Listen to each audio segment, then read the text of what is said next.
Alors, cette vidéo, c'est pour vous donner des astuces pour réussir votre jeûne de 21 jours. La première astuce, la voici. Ecclésiaste chapitre 3, le verset 1 dit quoi? Il y a un temps pour tout, un temps pour toutes choses sous les cieux. Verset 2, un temps pour naître et un temps pour mourir, un temps pour planter et un temps pour arracher ce qui a été planté. Donc, on cite, ça continue, un temps pour ceci, un temps pour cela. Mes frères, mes sœurs, la première astuce, c'est que toi-même, tu dois te dire, sur cette terre-là, il y a un temps pour tout. C'est-à-dire, dis-toi ça. Il faut te le mettre dans la tête. Il y a un temps pour tout. Même un temps où il fait jour, après un temps où il fait nuit. Donc, moi aussi, dans ma vie, il y a un temps pour tout. Il y a un temps pour manger et un temps pour arrêter de manger. Ce temps dans lequel je rentre, c'est un temps où j'ai décidé moi-même d'arrêter de manger. Parce que c'est un principe, c'est qu'il y a un temps pour tout. Si je ne peux pas me calmer de temps en temps, arrêter de manger, pour que ce soit le temps où on ne mange pas, ça veut dire que ce principe-là n'est pas respecté dans ma vie. Ce principe n'est pas respecté dans ma vie et il y a des choses que je ne vais pas pouvoir obtenir. Donc c'est le temps où on ne mange pas. On commence à 6 h, on finit à 18 h. Voilà, on a décidé nous-mêmes d'observer un temps où on ne mange pas. Pas pour rien, mais pour chercher Dieu. Même les autres religions jeûnent. Tu ne peux pas être spirituel sans jeûner de temps en temps. Donc ça c'est le temps qu'on a décidé de mettre de côté. Que nos ventres se calment. On va chercher Dieu. La deuxième astuce, la voici. Matthieu chapitre 6, verset 34. Ne vous inquiétez donc pas du lendemain, car le lendemain aura soin de lui-même. À chaque jour suffit sa peine. Mon frère, ma soeur, on dit 21 jours de jeûne et prière. 21 jours de jeûne et prière, tu peux t'asseoir pour penser, cogiter, te dire, oh c'est long hein, 21 jours sans manger? Non. Ça c'est le diable qui va te faire grossir l'affaire là pour que tu aies peur. À chaque jour suffit sa peine. Ça dit que le premier jour là, on jeûne de 6 h à 18 h. On descend du jeûne, on mange normalement, on a toute la nuit. Et si tu veux même manger à 5 h, avant qu'il ne soit 6 h, tu peux manger. Parce que le jeûne, c'est de 6 h à 18 h. Voilà. Donc, quand tu as fait le premier jour, ce jour-là est passé. Le deuxième jour, encore, de 6 h à 18 h. Le troisième jour, de 6 h à 18 h. C'est comme ça. À chaque jour suffit sa peine. Donc, chaque jour, tu fais le jeûne de chaque jour. Ce n'est pas jeûne de 21 jours, tu vas faire le même jour là. Et même nous-mêmes, depuis qu'on est sur la terre, on a vécu comme ça chaque jour, à chaque jour, suffit sa peine jusqu'à ce qu'on ait les âges que nous avons. Donc, ne fixez pas les 21 jours. Dites-vous que vous allez faire la peine de chaque jour. Et vous allez voir que ça va passer vite. Combien de 3 semaines chacun a vécu dans sa vie là? On ne peut pas compter, hein? C'est que 3 semaines. Voilà. Troisième astuce. Matthieu chapitre 4. Jésus répondit, il est écrit, l'homme ne vivra pas de pain seulement, mais de toute parole qui sort de la bouche de Dieu. L'homme ne vivra pas de pain seulement, mais de toute parole qui sort de la bouche de Dieu. Mon frère, ma soeur, c'est ça la troisième astuce. C'est que tu dois te dire que la Bible dit que la vie, là, cette vie-là, elle ne doit pas, ça dit notre nourriture, ça ne doit pas être seulement le pain, ça dit la nourriture physique. Mais tu dois aussi vivre de la parole de Dieu. Donc, il doit y avoir un temps où la nourriture physique doit se taire un peu. Elle doit s'écarter, elle doit s'éloigner pour que je vive de la parole de Dieu. C'est vrai que les jours où on mange, on doit prier aussi, on doit aussi lire la Bible. Mais nous décidons de faire voilà, la part belle à la parole. Parce que la Bible dit, l'homme ne vivra pas seulement de pain.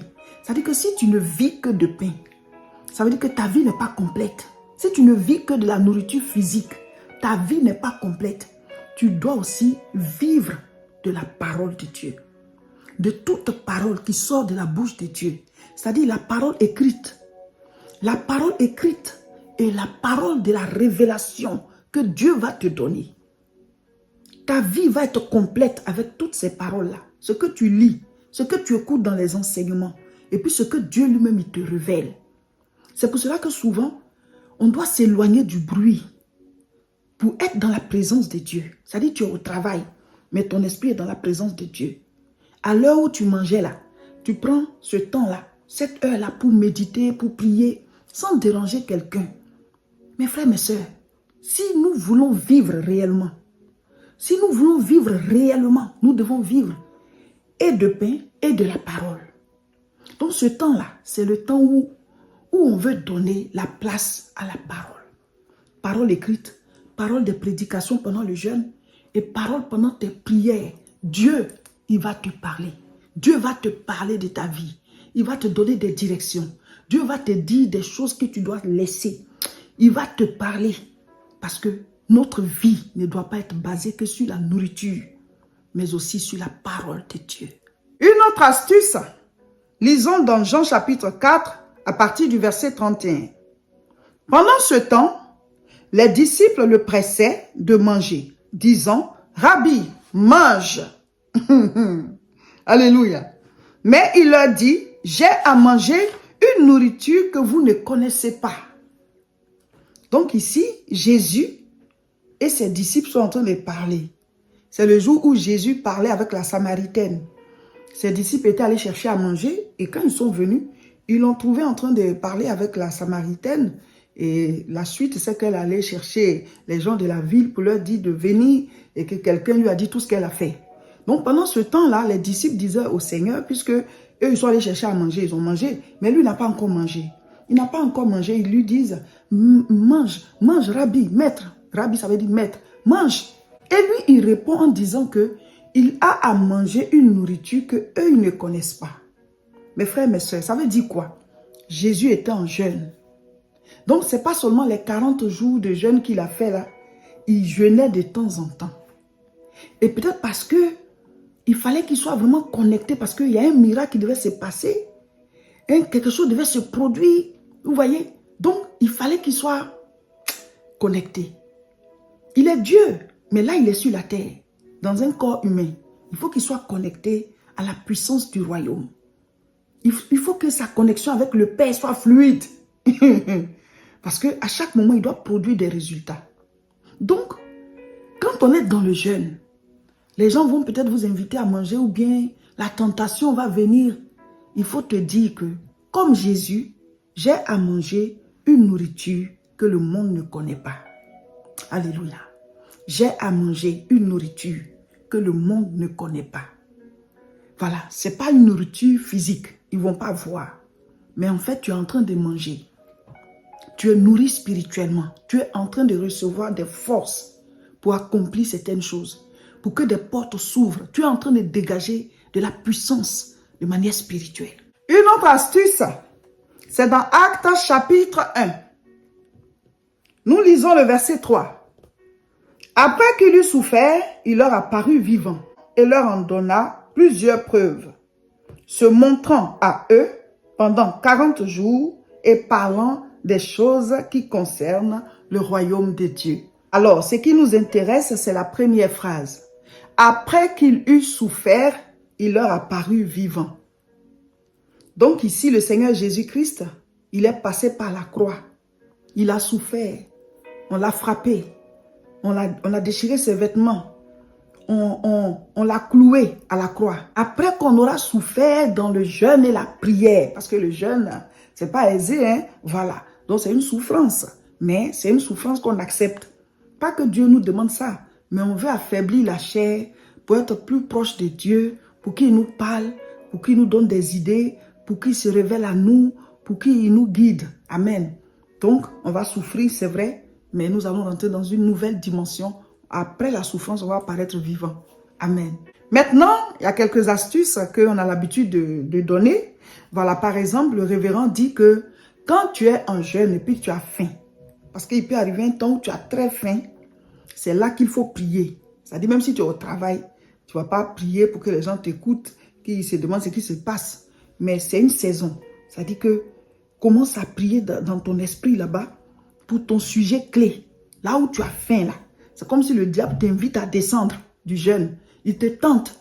Mais ça veut dire que, attention, c'est une saison. Ça veut dire que peut-être qu'il y a quelque chose qui se passe dans le royaume de Dieu là-bas.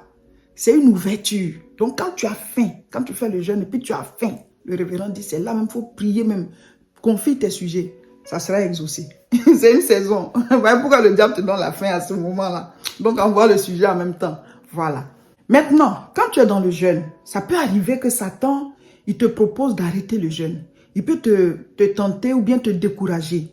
Ou alors te dire que bon, avec tout ce que tu as déjà vécu, tu as déjà fait des jeûnes, ça n'a même pas marché et tout ça. Chaque jeûne te rapproche de Dieu.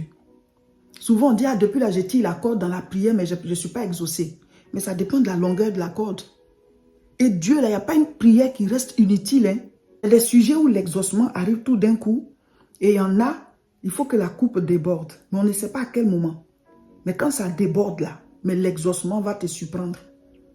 L'exaucement va rattraper le temps perdu, va rattraper le retard. Donc, une prière n'est jamais inutile, elle n'est jamais perdue.